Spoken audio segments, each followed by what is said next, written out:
Hey folks, welcome to episode 10 of this eXplorminate Let's Play series for Shadow Empire. I'm Ben Battlemode and welcome back. Let's have a look, see where we were in the last game, in the last episode. So we've got war on all fronts now, or at least on 3 fronts. There's not much going on down in the south. But we've got, this is not a war yet necessarily. This is kind of us trying to push these mutants away from this brothel. And yeah, I think I might just attack them actually, because these guys aren't very strong. Look, if we look at their soft attack and soft defense, they're better in offense than they are in defense, which is unusual for infantry. But they're no good. They're really not going to hurt us. They've only got 30 hit points as well, whereas our GIs have got 77. That's because I think that's because of their enviro suits. I'm not actually sure. I assume so. They're gonna melt basically when we do finally attack them, and I think it might be wasting my time just sort of trying to push them back like that. So yeah, it's probably a wise idea for us to attack them. In fact, I might do that this turn before we go. Then again,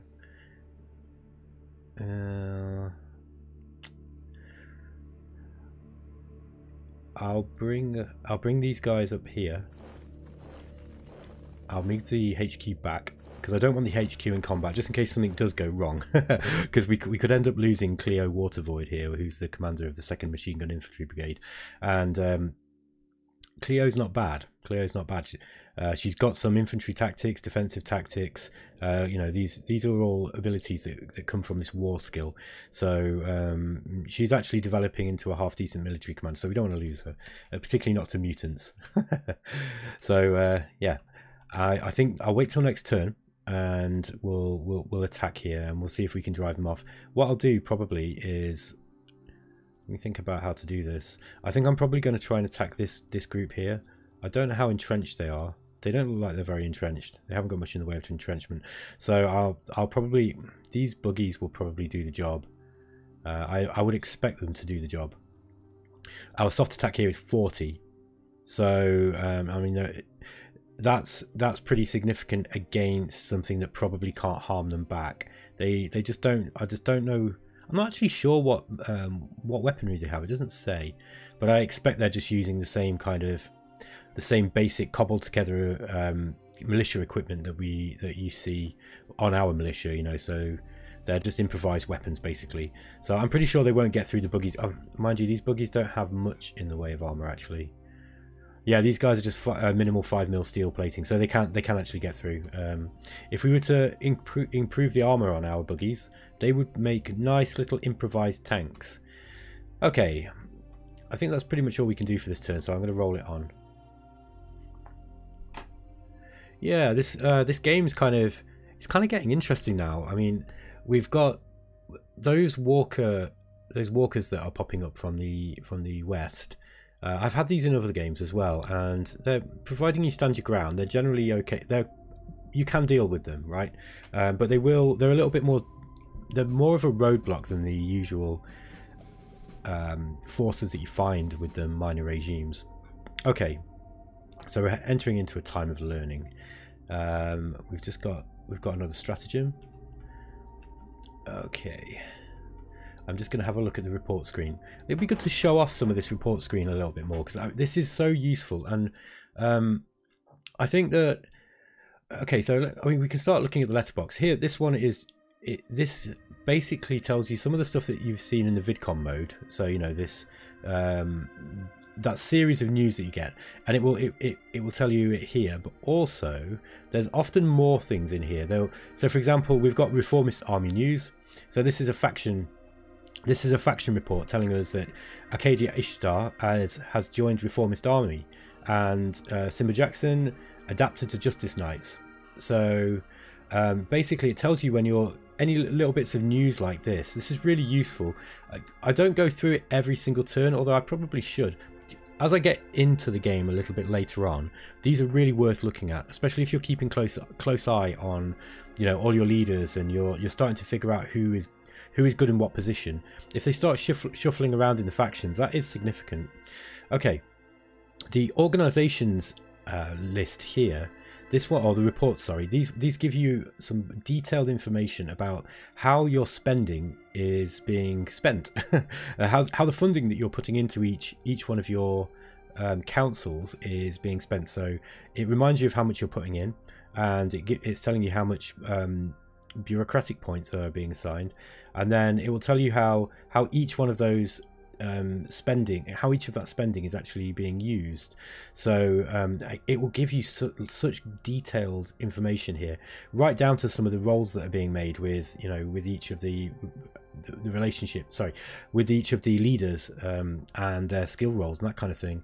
So we can just look at the Economic Council. So it's telling us how much money we're putting into discovery, how much we're putting into research, how much progress we're making on the solar energy that we're currently researching, this kind of thing. So it's just really, really detailed stuff.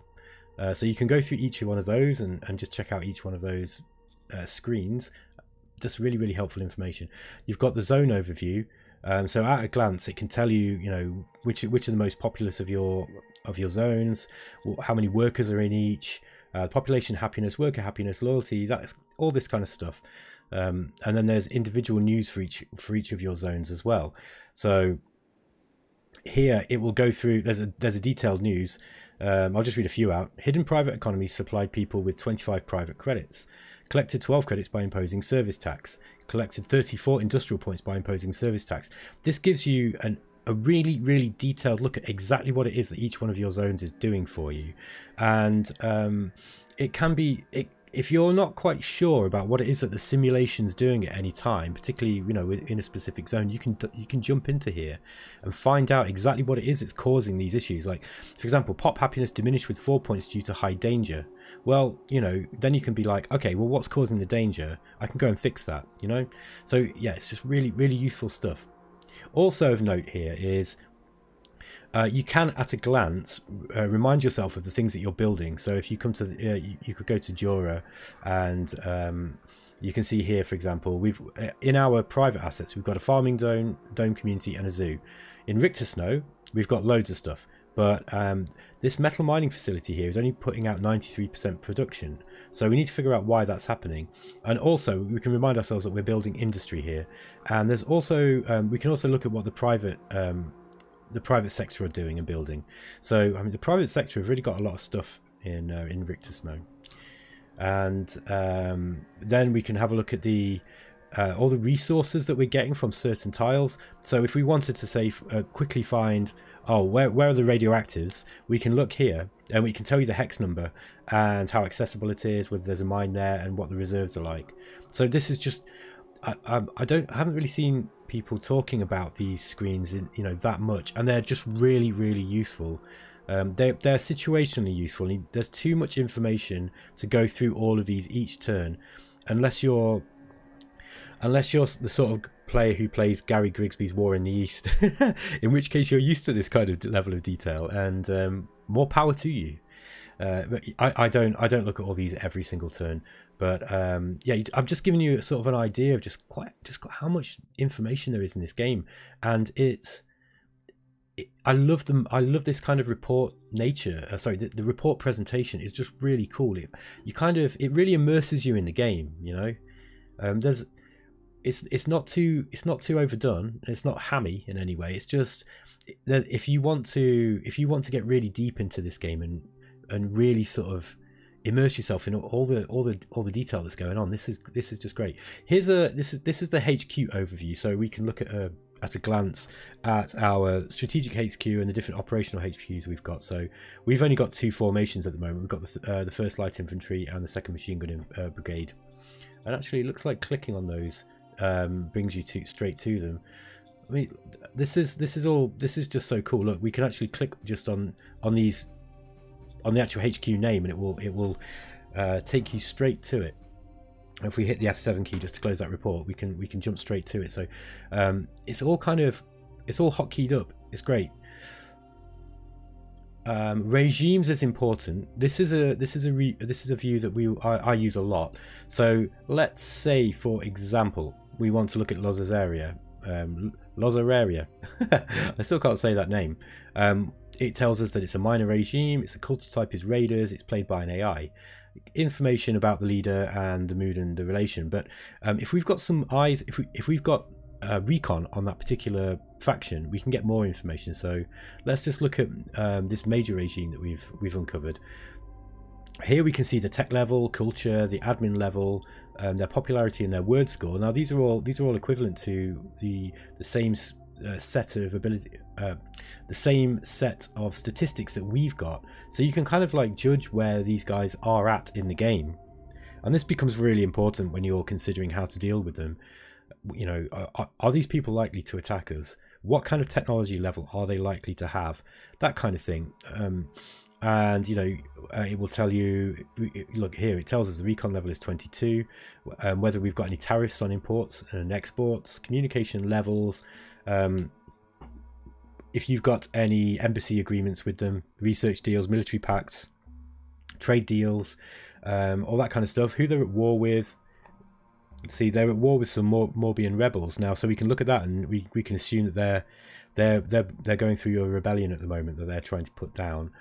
There's all the information to do with their relative factions, and this is really interesting as well, because we know that the real politicers, they're more likely to be friendly than some of the other factions. Syndics particularly can be quite difficult to deal with, apparently. So let's say that we wanted to drag these guys into a war, and you know, we didn't want to take the happiness hit. If we were happy for that to be a long-term thing, we could start manipulating them by feeding the Liberation Party or one of the others some information that would eventually get them the vote. Now this is going to take quite a long time, and we're talking probably decades, unless there's also some internal politics going on their side which is pushing them in that direction too.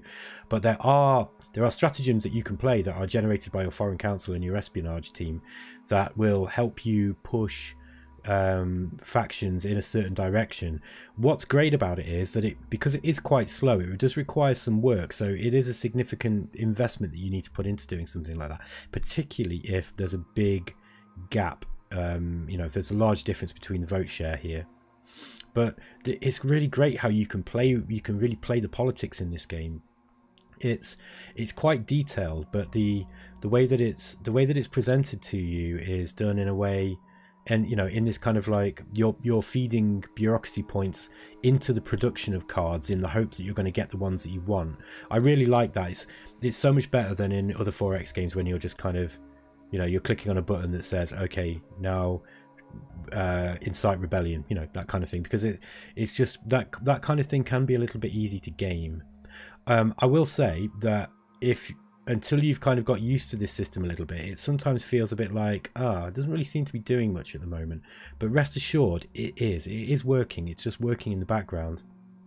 And actually the game is quite good about giving you feedback about what's going on, and using these reports is it's part of that process. So get used to once you start playing, get used to using these reports. They're just really useful.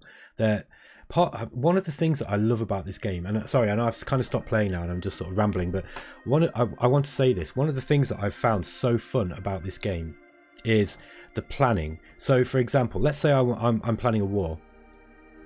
I'm looking at the reports, trying to figure out what the nation's like. Eventually I'm going to get some spies in there, and I can get eyes on what their units are looking like. And then I'm like, okay, well, they've got walkers here, they've got a certain type of armor.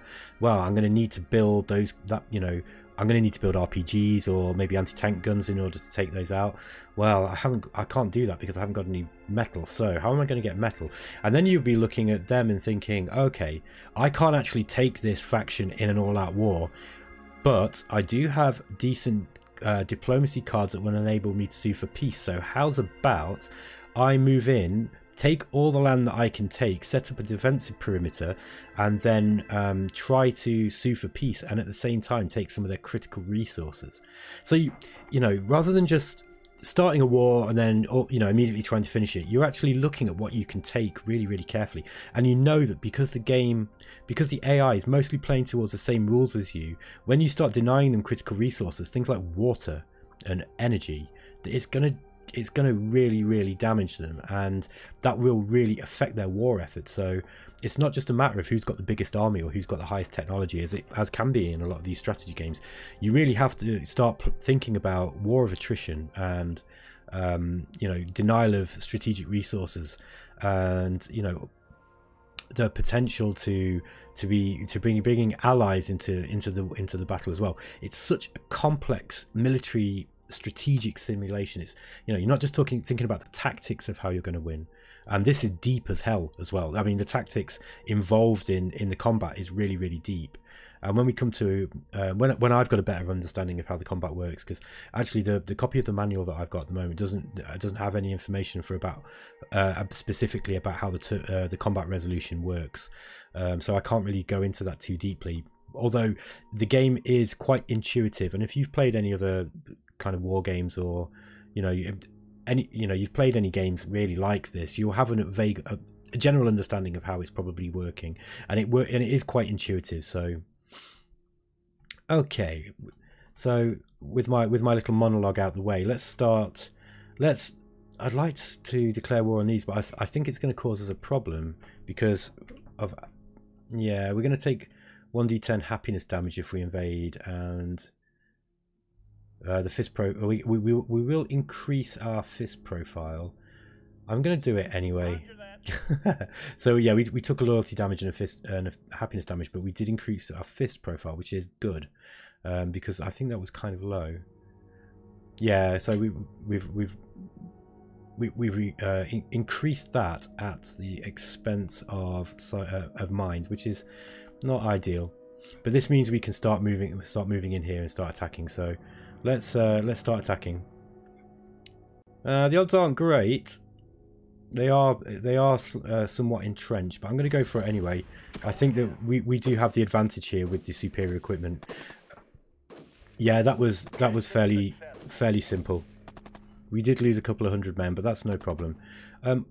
Also, just check this guy out. This is a bunker buster. Now these guys, I'll just read here. These guys are experts with demolition charges and tackling enemy fortifications. The troops they're embedded with always reduce 50% of entrenchment points of a target they attack. This is something that you get with the first regime feat that comes with autocracy. So this is one of the reasons that this is one of the reasons why I like autocracy, because strength of will gives you these bunker busters. And autocracy is actually, if you want to wage war, this is a really good, you want to go up this path, and you are going to want to wage war at some point. You don't necessarily have to have it, but some of the bonuses that it gives you are great, and these bunker busters are one of them. Mind, fist, and heart also give you some good, decent units. In fact, all of them will give you some of these unit feats that you can embed into your units. But I particularly like that bunker buster because you are going to be coming up against entrenched troops. It's just it's the way that infantry work. Okay. I felt a little bit sorry for those guys taking that brothel from them. Okay, so let's just move these in.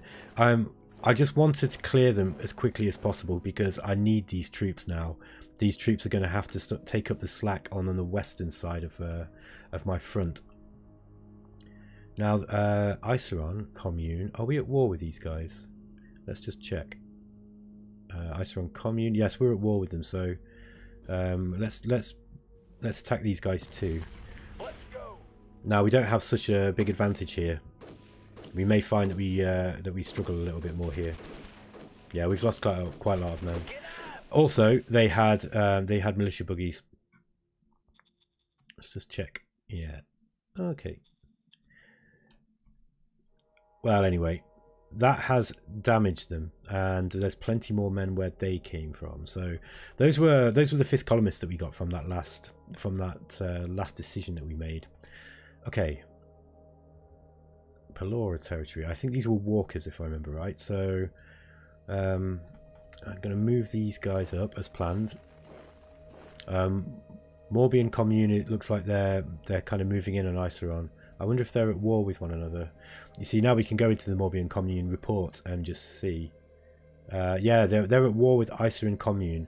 Now, I would like to try to take this territory before Morbian can get there, because often what the major factions will do, or sometimes the minor factions. Let's say you've got land that's kind of what do you call it?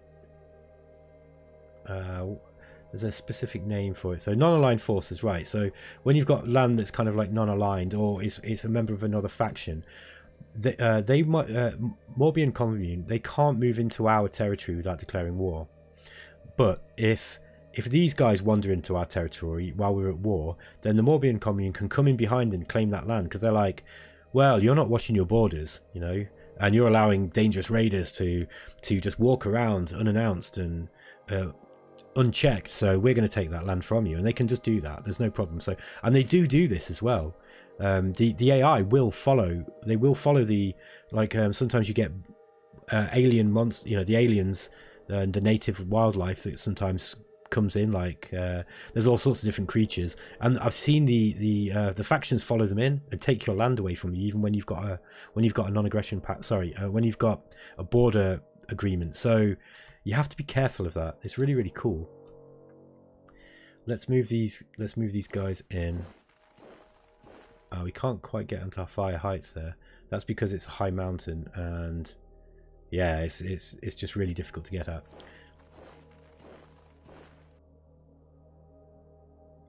We've probably got enough Endura now. Oh no, it's still low, but it's rising. I think one more turn of these militia being here, and then we can perhaps start moving these guys in. We do need to get some. I need recon buggies there, I think. Let's just have a look at our logistical points. Yeah, logistics isn't bad. We can probably raise. Let's just have a look at our. Yeah, and we've got enough. We've got plenty of men as well. I mean, I might actually just create some buggies here. Just trying to remember, did we manage to get motorbikes yet?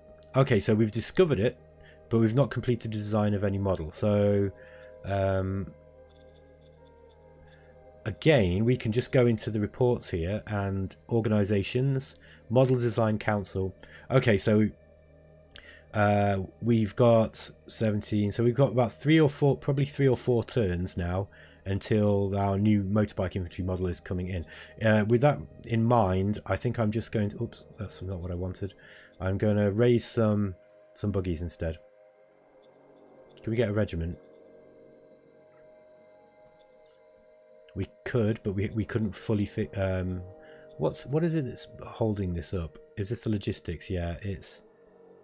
Oh, we've only got the resources for 59 of them as well. So, what's our issue there? The bottleneck, I think it might be an ammunition. Also, there's one thing that I will say about the race formation.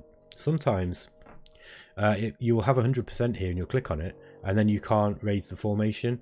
And the reason is, at least in this version that I'm playing at the moment, it doesn't warn you if you've not got enough ammunition. So, for example, here we can raise it, but it's asking for 108 and we've only got 103. So sometimes it will actually prevent you from doing that. So you have to actually just make sure your ammunition is topped up. So let's see what my logistical points here at Jura are. We can probably get a buggy unit here. Tempted to build a regiment, because a regiment is larger. Now we can't attach a regiment to a brigade, whereas a battalion we could attach to a brigade, because the way that these HQ the HQ unit works with attachment is brigades can only attach battalions, corps can only attach regiments, and armies can, corps can attach regiments and less, I think, and armies can attach divisions and anything less. I think that's how it works. Generally, I think when you're starting to have enough men and equipment to be able to load up corps and armies full of men, you're probably going to be wanting to at least use regiments and divisions respectively too, because then the numbers are increasing significantly. Let's build a buggy regiment. Ah, we can't. And it's saying you need to be able to raise at least 50% of the formation, and that is because of the ammo look. Oh no, it's not because of the ammo. What is stopping me there then? You only have 50% of the resources. There's be something else here that I haven't got. It might be fuel. Yeah, it's the. It looks like it's the fuel. So, okay. So we'll just leave that for now. I'm just going to take. I just want to take something for recon instead. So let's just go for a battalion. That should be fine. So let's raise that battalion there, and then we can always attach them to these guys if we want to the 1st Infantry. I like to have recon.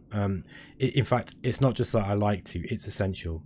See here, even with these 3 units, we've only got on this square where we know that there's an enemy unit, but we've only got 37 recon points, and we need 40 to at least see what kind of unit it is.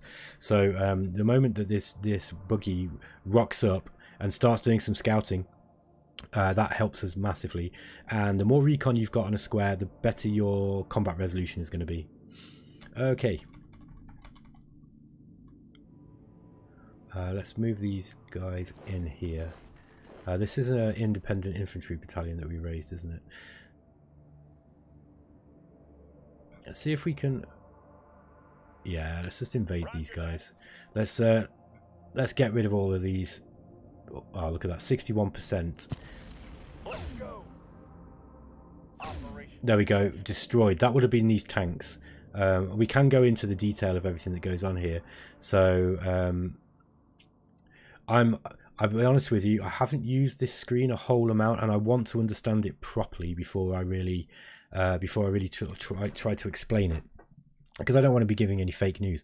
But let's just look at the Velociraptors, which are those tanks, for example. We can look at in round 1, and we can click on the individual unit list, and it actually tells you the you might, I don't know if you can see this, it might be the writing might be a little bit small, but it will tell you how it attacks and who it attacks, and whether it was counter-attacked and that kind of thing. And yeah, it's just really detailed information. So here it's saying that it attacked the Sentinel and it pinned the Sentinel, and then the Sentinel counter-attacked and we broke through, and then in round 3 they attacked the Sentinel, which retreated. So if you're wondering what it is that's going on in this battle screen, you know, maybe it is that you're attacking and you're losing consistently and you're not quite sure why, you can go in here and you can look to find out exactly what's happening. I'm not quite sure exactly how to interpret all this information at the moment, I'll be honest with you, but the information is there, and once the game's released, I'm sure that there'll be a bit more transparency about what's actually going on under the hood there, so that you can analyze it to your heart's content. Okay, so we just drove those guys back. I'm not going to attack any more of these. Yeah, we'll wait until next turn. We might be able, we could do some bombardment, so let's just switch to an artillery attack. I don't think it's going to do anything against these. We've only got a couple of artillery pieces. However, we might be able to. Oh, we haven't even got much recon on them, so we can't even. They're firing into the dark. It's kind of like that scene in Apocalypse Now. They're blindly firing the grenade launchers into the dark. Okay. No, they weren't blindly firing. That was right. They were listening to the screams and then firing because they could hear the screams of the dying guys. What a horrible film. Okay, and that's about all we can do this turn. Oh, we've got some decisions to make. Moribund Commune demands release of a spy. Right, we can get a relation increase if we refuse the payment, or we could. They're going to give us 5 political points in exchange. Honestly, I'm not bothered about 5 political points. I would rather have the mind. So let's take that mind bonus. We can have a quick look at the strategic cards. We don't have much that we can. Yeah, nation. No, let's. I think we're good. We're good at the moment. Oh, when I attacked with these guys, he's still on training. Look, that wasn't the smartest thing to do. So what I'm going to do now is, if we find the HQ and we go to unit admin and just here you can find the posture that they're using, which is field training. So click on remove posture. We don't want them to be using that posture when they're attacking. And you know, even with that massive penalty that they took, they still absolutely destroyed those mutants. Those guys just didn't really stand much chance. If we wanted, if we click on this this HQ unit here, and you can see here Cleo Watervoid, our commander, we can actually click strat here, and that will immediately allow you to play a HQ card stratagem. So, and you won't have to bother going into here to find the unit. This is really helpful. At the moment, all we've got is defense, and that's not much good for us because it gives you 40% on defense and minus 30 on attack, and we are in the attacking role at the moment, so we don't want to do that. Okay, let's go to the next turn.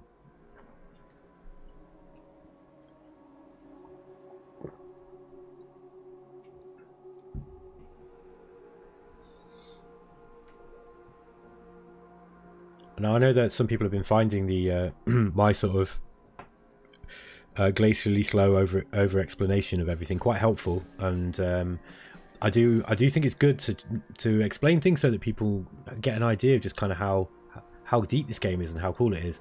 At the same time, I want to balance it out by sort of being able to play as well, so you get to see some of the other content. So we've killed 10 walkers and lost 100 infantry. So let's find out where that happened. We've gained a regime feat, national pride. I'll have a look at what that does in a minute. We've discovered VidCon broadcasting, so this will enable us to entertain our population and bind them to us. And we've discovered light tanks, so we've just discovered it. We need to research that. And there's another order of battle, a heavy machine gun infantry army. Okay, let's first take a look at urgent issues. Cash flow is in the negative. We need to sort that out. We've got some units with bad supply. There's no lead. This is the one that you want to look at, leader relations issues, because if you have a leader that has a relationship lower than 50, then you're going to start seeing some of these events where they're messing up and making mistakes, and that can quickly spiral out of control. So keep your eye on this and make sure that you've got some stratagem cards in leaders. Here, for example, you've got Medal of Merit, where you can spend 20 political points and raise the relations of one of your units. For example, here, our secretary, which is quite an important task person, they're getting low. They're getting down to 52. So if we could actually pay this person a visit, and what this does, it gives the leader feat a Medal of Merit, which gives them plus 10 charisma, +1 relation, and +1 sen. I forget what that is now, and will improve relation with the leader by 25 points. So this might be useful, but it might be better to play on somebody who actually needs to use what was it? Was it diplomacy?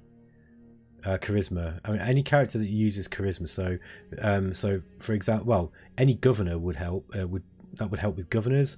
So we could look at the governors where they have to, like the governor of Richter Snow here.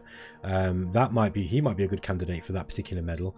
Alternatively, advisors might work, or if we've got a director of something like, we don't have any of the foreign advisors yet, but the foreign council would be helpful as well. So we'll just leave that for now. That's a good card, and we perhaps want to keep it in our hand until we've got you know, an advisor or someone that we could use it on. Okay, we want to change the political power. I might just leave it as it is. While we're getting a lot of political points at the moment, that will change. Quack Doctor's active in Richter Snow. Okay, we got 1D100 plus 163. So this guy is really good. He's a capacity class 5. So he's easily going to pass any of these tests that we're going to come up against. I mean, this guy actually would be really useful as an advisor. For example, he's got high diplomacy, high oratory, high leadership. He's got bonuses right across the board pretty much. But I'm going to keep him. I'm going to keep him in as the governor just for now. He might be worth moving. Okay, we got a critical success. That was obvious. He got such a massive bonus to his role. He got 141 bonus. Yeah, he might be good as an advisor later. And we got refugees at the border. Loads of area are still kicking loads of people out of their regime, and loads of area. What's our relationship with them at the moment? 59, and we're at peace with them. So really, I mean, that's high enough that we can kind of do whatever we want here. Fist. If we raise fist, it will lower our mind slightly. If we increase heart, it will lower fist.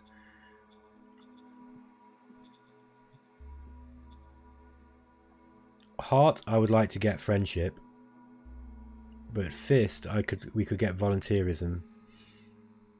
I'm not so bothered about volunteerism, but warlust is good because it gives you a higher casualty tolerance. And there's this ambush stratagem which would be cool as well, but friendship's going to be useful because this gives you a character loyalty bonus. It's really important to look at these regime feats when you're planning how to go. This is going to we're going to take a bit of a hit to this faction here. These guys don't like this thing at all, and they would like it if we increase fist. Yeah, I don't know if I want to take the faction hit, actually. That's quite significant. We'll have to get rid of them. Sorry, refugees. Okay. Let's move these militia up and start pushing into this area. So now we've cut the Moribund commune off. We have to be a little bit careful. They can still come down this way. But it would be good. Look, these guys are out of supply. Let's get them back into supply. And we haven't got a road connection here. Well, it doesn't really matter because we haven't got much in the way of supply anyway. Now, where is that truck station? Is there one? Is there one here? We've got a transport. They're building a transport hub there, but that's a private one. It might be worth building a truck station here and then building some supply depots. Did we? I just want to have a look at Richter Snow just to see if we finished the industry now. So next term we're going to see a big increase, a significant increase here in the amount of industrial points that we're putting out, and that was our main bottleneck. We do need to get some fuel too. Let's see if we've got some fuel in our lands. I don't see any anywhere. That means that we probably need to find some. We need to start scavenging them, scavenging some. So this would be a good candidate. Let's build a recycling facility. That will give us at least a little bit of fuel. It's not a lot, but it's going to be that's going to be worth it. Doesn't take that long to build. It's two turns. It's going to take, and what is it? It's 125 IP a turn. Yeah, it's a fair bit, but we need to get fuel. We don't want to run out of fuel. It seems to me that metal is quite abundant on this planet, and we might have fuel issues maybe. But there are technologies that can pick up the slack. That's what this game is so cool in the sense that each of the planets gives you a different set of challenges, but there is somewhere in the tech tree something that can help you, with the particular deficiency you have, but it doesn't always make it easy to get to. One thing I'd say is that it's difficult to make judgments on this game because of the random content, and I'll explain what I mean. So I've played through a few games where I've been like, this seems a bit too easy, or I kind of wish that it was a little bit more like this, and then I've played again and it's not been like that at all. So for example, I played on a desert planet and I was thinking, well, I kind of wanted water to be even more scarce than it is, and even though it's a desert planet, there seems to be a lot of water, and then I played it again and then the water is more scarce. So it really does depend on each planet and the way that it's generated, and I think this game is going to give people hours and hours and years worth of pleasure. I really do. I think if it can balance it right, so that any kind of obviously gamey systems can be sort of worked out. So you know, I mean, one of the criticisms that I did originally have was that once you start getting to rail, and you've got enough industrial points to start putting out rail everywhere, you don't really seem to need to use roads that much. And rail are cheaper to build than the sealed roads, and yet they don't give us so much of a benefit. However, one thing I have learned now is that sealed roads make your tanks and motorized units move much faster on them. So there is definitely a reason to build them. It's not just to do with the relative amount of logistical points that they put out. So yeah, the game design has been thought out really, really carefully, and I think he did state on the forums that there is some balancing. You know, he's going to be tweaking this for a while to come, because of the nature of the game. He's set the rules, but the random, you know, the random element is going to throw up so many situations now. Okay, let's carry on.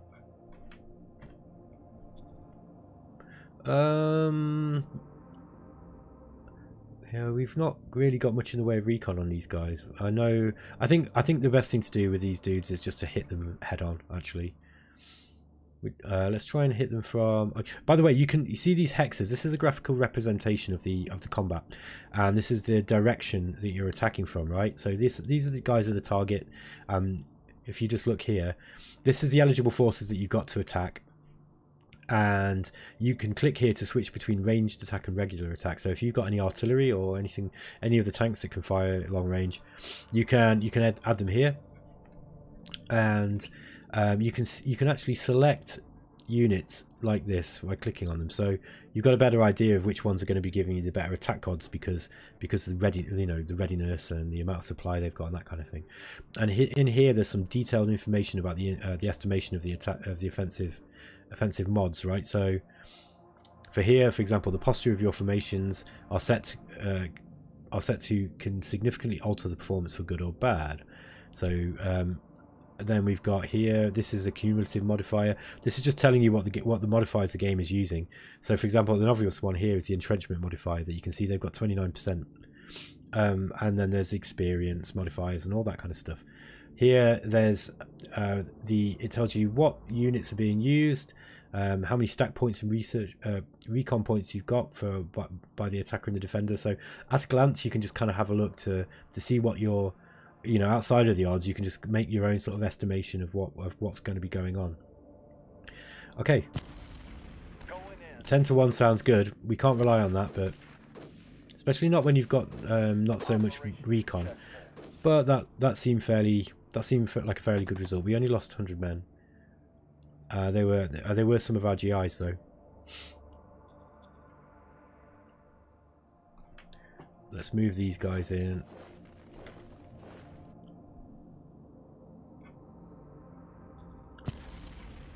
Now we're outnumbered here, but we should be able to win.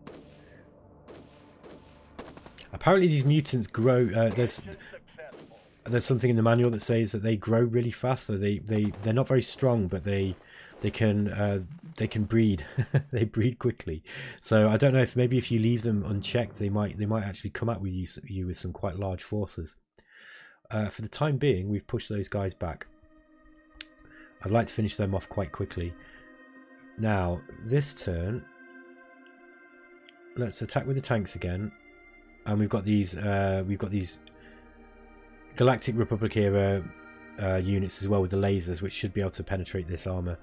And then we can we'll bring in our walkers as well. We'll leave the recon, the buggies out of it. 65 to 1, that sounds good to me. And we've destroyed 2 walker units. Let's move all these units in. Just get an idea of what else we're coming up against here. Oh, this is 2 different factions as well. No, we're not going to win that battle.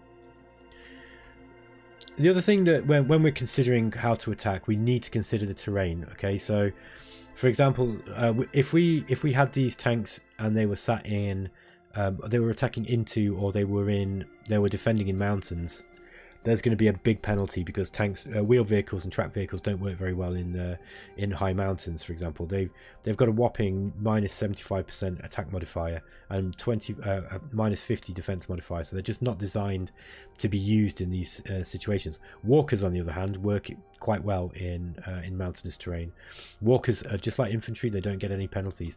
So aside from them being really cool sci-fi kind of you know, Metal Gear Solid kind of awesome battle walker things, you aesthetics aside, they do have their uses.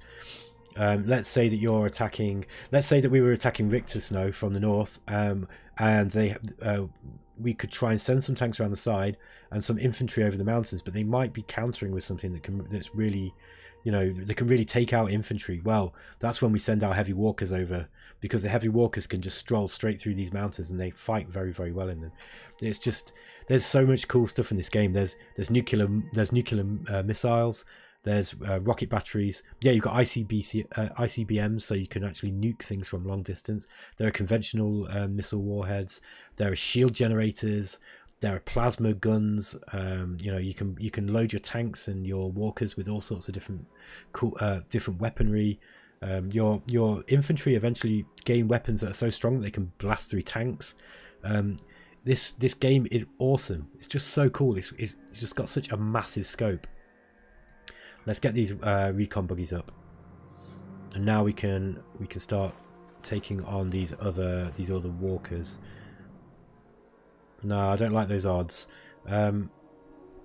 Let's just wait until we've dealt with these guys, destroyed them, and then I'll move the tanks up, and then we'll try and these ones here though, they've got 0 here. I think, I'm not sure if there's a problem with those, why it's reading 0. Yeah, look, the attack odds are good, so let's try and destroy them. They might be damaged or out of fuel or something. No, we didn't manage it. They still fought us back. We did have good recon there. The thing was that these militia and our light infantry battalion, even with these bunker busters, they weren't able to penetrate their armor. And notice now that relative strength indicator has gone to 1. So yeah, we've got to be careful here, because these guys, they're not as strong as we'd like to be able to take on that particular kind of armor. Yeah, we've moved those. I don't think we're getting good odds here, were we either? Yeah, let's just leave that. Okay. I'm going to end the episode there, guys, because I've gone well over half an hour. So I hope you've enjoyed it, and I'll catch you next time. See you later, guys. Bye.